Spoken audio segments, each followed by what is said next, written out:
There's a kind of loneliness that hides in plain sight. It doesn't look like sitting alone in a dark room. It looks like answering emails, going to dinner parties, showing up to work on time. It looks like being fine, but underneath the performance is a dull, aching truth. No one really knows you. Not the you that stays up overthinking. Not the you who wonders, mid-laugh, if anyone would notice if you disappeared for a week. It's the kind of loneliness where even when something incredible or terrible happens, you pause, not knowing who you'd call. That's not just isolation, that's invisibility. Let's be real, loneliness isn't rare. It's everywhere, just quiet. It hides behind "I'm just busy lately," behind weekend plans that fall through, behind birthday dinners where you feel invisible at your own table. But here's the messed up part. We treat loneliness like failure. Like if you don't have a group chat buzzing every night, something must be wrong with you. So no one talks about it, even though everyone feels it. In this video, I'm not here to hand out pity or pretend to fix you. I'm here to name the patterns, to unpack the real psychology behind why some of us move through life friendless, and why that doesn't mean we're unlovable. It just means we've been watching the world from a slightly different seat. Let's talk.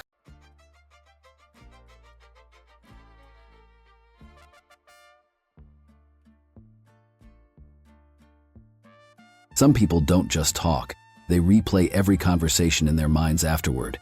Every word they said, every look someone gave, every pause or change in tone. They go home wondering, did I say something wrong? Did they seem annoyed? Should I have acted differently? It's not because they're trying to be dramatic. It's just how their brain works, constantly checking, rechecking, trying to stay safe.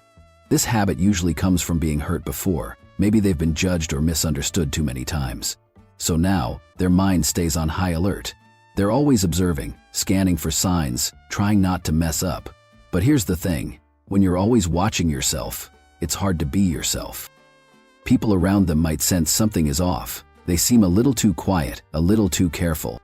Not because they're unfriendly, but because they're stuck in their own head, trying not to make a mistake. And that makes it hard to truly connect.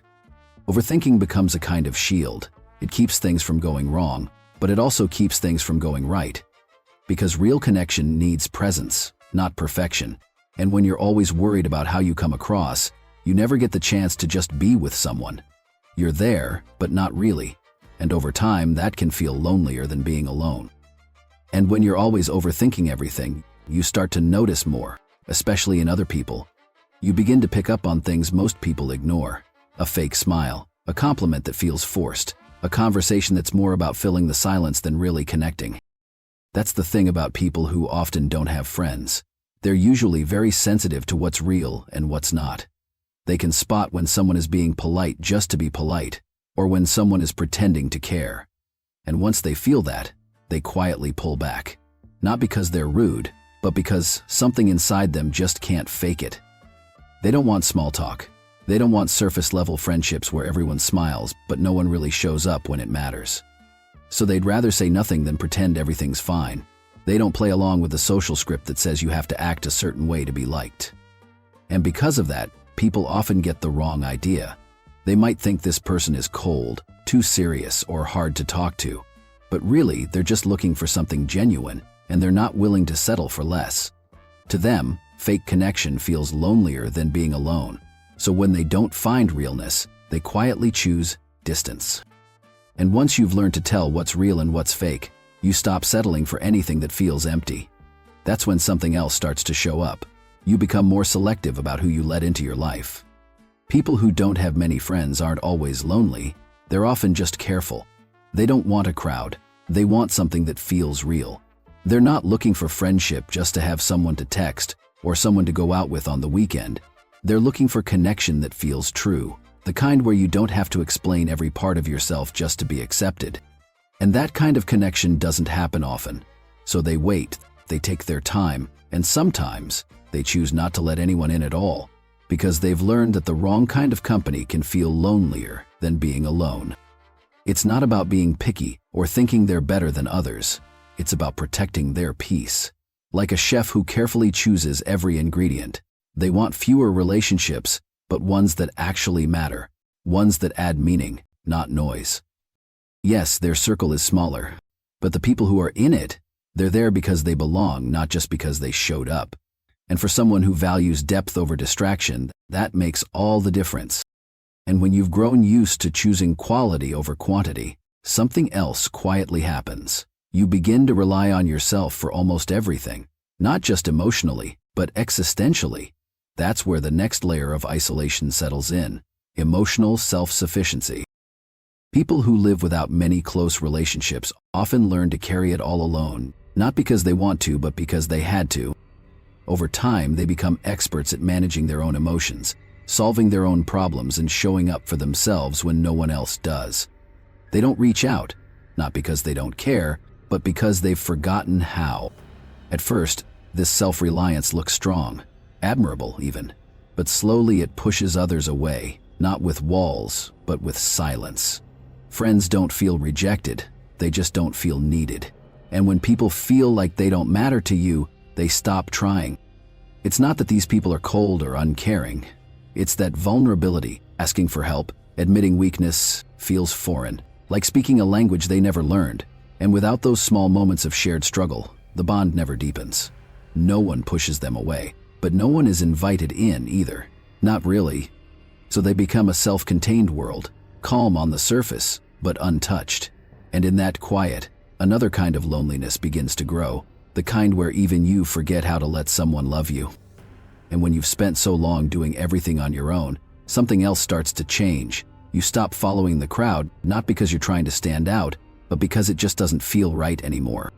Many people who don't have close friends don't easily blend in. They don't follow trends just to feel included. They don't nod along in conversations just to keep things smooth. And they don't laugh at jokes that don't feel real. They think deeply, ask questions, and often wonder, why is everyone okay with this? Most of the world runs on a quiet script: agree, smile, go with the flow. But when someone breaks that rhythm, even gently, it makes others uncomfortable. It's not that these people are trying to be difficult, it's just that pretending feels worse than being alone. And so even when they're standing in a group, they often feel like an outsider.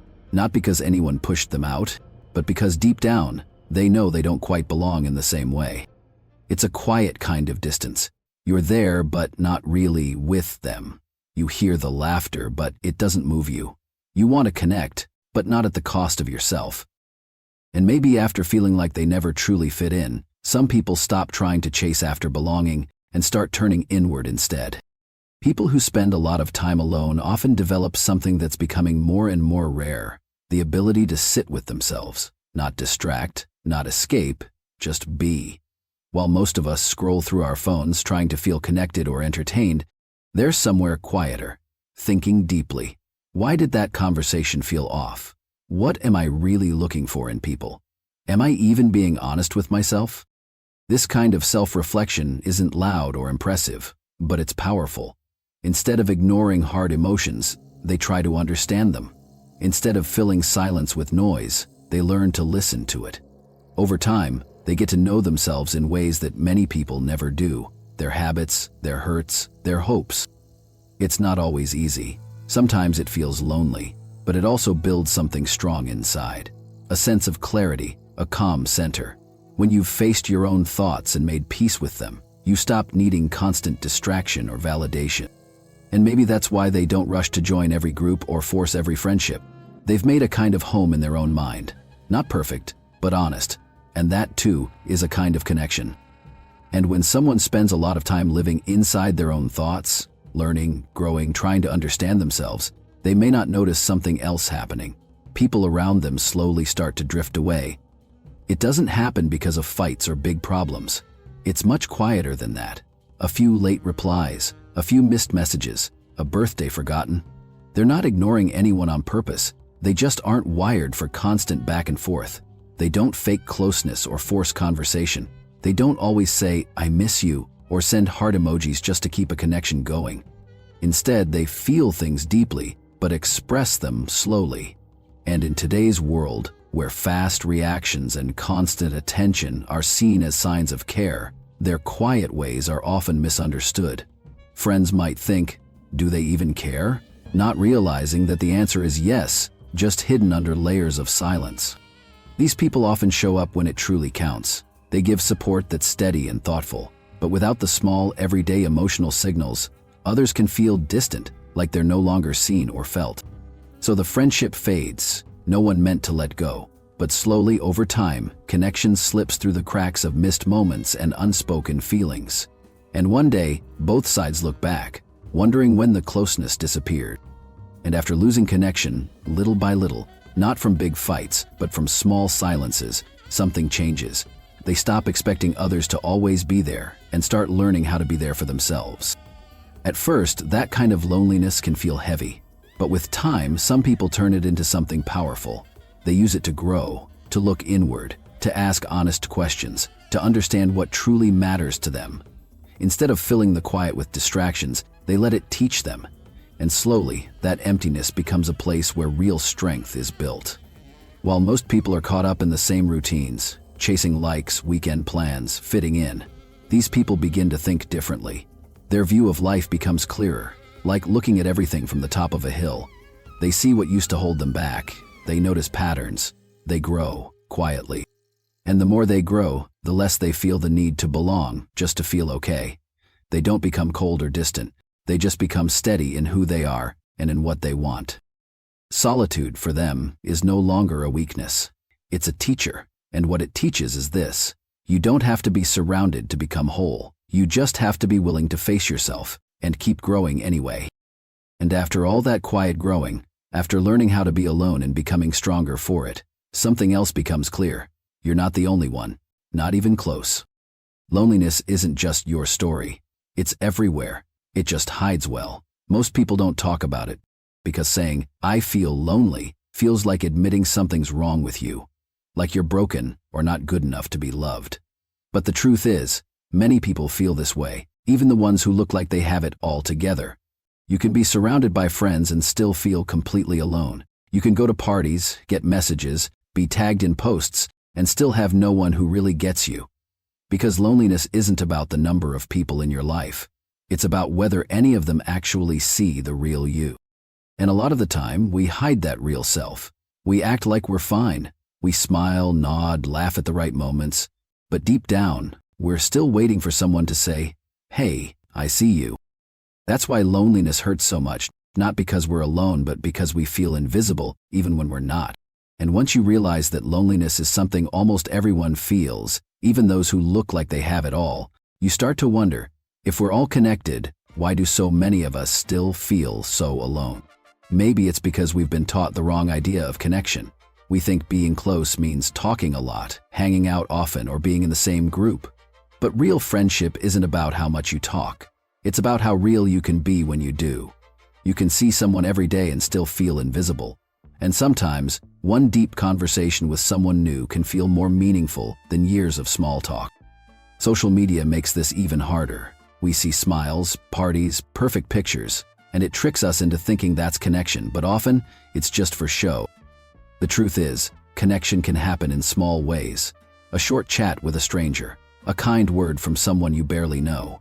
These tiny moments can remind you you're still human and still worthy of being seen. Real friendship doesn't care about age, culture, or how long you've known each other. It grows where there's honesty, where someone dares to be open. Loneliness isn't a sign you've failed. It's a quiet signal that your heart is ready for something deeper, truer, starting with being honest about what you really need. Feeling lonely doesn't mean there's something wrong with you. Sometimes it just means you're growing into the kind of person who sees the world and yourself more clearly. You feel things deeper. You want something more real, and that's not a weakness. That's change. Maybe the ones who walk alone the longest are the ones who will recognize each other, not with big words, but with a quiet look that says, "You too, I thought I was the only one." If this message touched something inside you, don't keep it to yourself. Share it. Someone you know might be feeling the same way, quietly. And maybe this is how real connection starts, not through noise, but through honesty, one heart at a time.